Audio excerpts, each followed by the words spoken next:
Item Number SCP-353. Object Class Keter. Special Containment Procedures. Biological Hazard Protocol. Redacted. Is to be maintained at all times. Biohazard Threat Level 4. Full hazardous materials. Suits, gloves, and oxygen supply will be required to examine subject. A disinfectant shower and decontamination spray are standard procedure before and after contact with SCP-353. The whole containment unit is to be kept underground, at negative pressure, and hermetically sealed at all times to prevent accidental contamination to the outside area. In the case of containment breach, all affected personnel are to be placed in immediate Biohazard Level 4 quarantine. Termination will be required in the possibility of an outbreak of one or more Class 9 infectious agents. Subjects should be fed 3 times a day as standard and provided with the minimum required comfort items: a twin-size bed, a pillow, and a blanket. Clothing in the form of disposable surgical scrubs are to be provided as needed, but requests for items should otherwise be denied.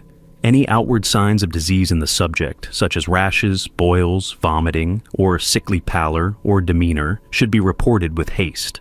Since the appearance of symptoms in SCP-353 means a willful effort on her part, subject is to be subdued and questioned. Should SCP-353 need to leave its containment facility for any reason, it is to be fitted with explosive collar, time-release drug delivery device for dosages of euphoric substances, and biohazard containment suit. Should SCP-353's suit breach containment, emergency sterilization procedures up to and including incineration of the affected area are to be carried out. Description: SCP-353 appears to be a normal human female, 26 years old, of average physical capacity and average intelligence.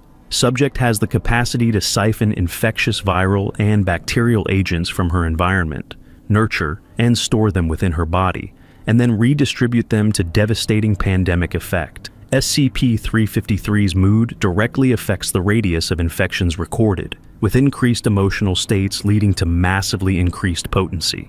SCP-353 seems to be immune from the symptoms of said infectious agents, but just as long as she is only passively storing them, her active, willful attempts to nurture, manipulate, and change infectious agents while they remain in her body cause her to manifest symptoms ranging from mildly annoying to severe. Symptoms only last as long as she is actively inducing a change in the quantity or quality of an infectious agent, and thus rarely last longer than a few hours. Examinations have shown that the subject is able to store almost any infectious bacterial or viral agents within her body, though she is only capable of changing agents that are able to naturally survive within the human body. As of the writing of this report, SCP-353's blood contains traces of over 1,000 different infectious agents, including human immunodeficiency virus, HIV, Ebola, Marburg, 67 different strains of the common cold, herpes simplex A, E. coli, cholera, bubonic plague, SARS, and malaria. At least 30% of said infectious agents were previously unknown to the medical community and were possibly engineered by SCP-353 herself, making SCP-353 an invaluable resource. Addendum 35301. SCP-353 was originally encountered in Data Expunged, South Africa, where she seemed to be deliberately seeking to pick up strains of the Ebola virus. Foundation personnel pursued SCP-353 to Dresden, Germany, where they determined that she had successfully contracted Marburg and redistributed said virus to Data Expunged. Subject was eventually subdued by physical means and taken into Foundation custody with minimal loss of life. To date, her true identity is unknown, as she gives no name other than Vector and refuses to answer any questions about her past. SCP-353 claims to have traveled the Western world, seeking greater infections for her collection. When asked why, she would not give a response aside from, "Because I can." Addendum 35302. Initial testing has shown that she is as adept at manipulating and changing infectious agents in the bodies of nearby subjects as she is at manipulating them within her own body. She seems to prefer to manipulate diseases within her own body, however, as it grants her full access to the results of her manipulations.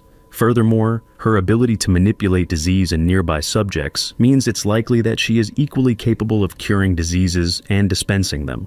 On a different note, Personnel are reminded to refer to humanoid SCPs by their numerical SCP designation. Should SCP-353 refuse to cooperate, she is to be subdued and punished. We're not here to make her X-Men villain fantasies come true. Dr. Sari Jarvi. Addendum 35303.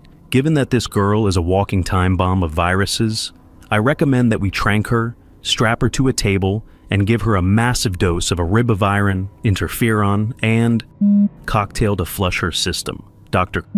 Addendum 35304. Flush her system? Hell no. Did you know that this girl somehow has the original strain of the 1918 Spanish flu, as well as a half-dozen strains of viruses we've never seen? The research possibilities alone. Dr. Addendum 35305. Limited research approved. 05. Addendum 35306. The embrace of this vector persona, including the fixation on the color black for cosmetic purposes, her might makes right attitude, her desire to infect rather than to cure, and her disregard for human life all signal towards extreme malignant narcissism and psychopathic tendencies. Her obvious pleasure in manipulating and controlling diseases within herself, despite the often painful symptoms involved, are also quite troubling. Requesting approval for psychological examination, counseling or therapy may be useful in reducing her difficult demeanor. Dr. Glass.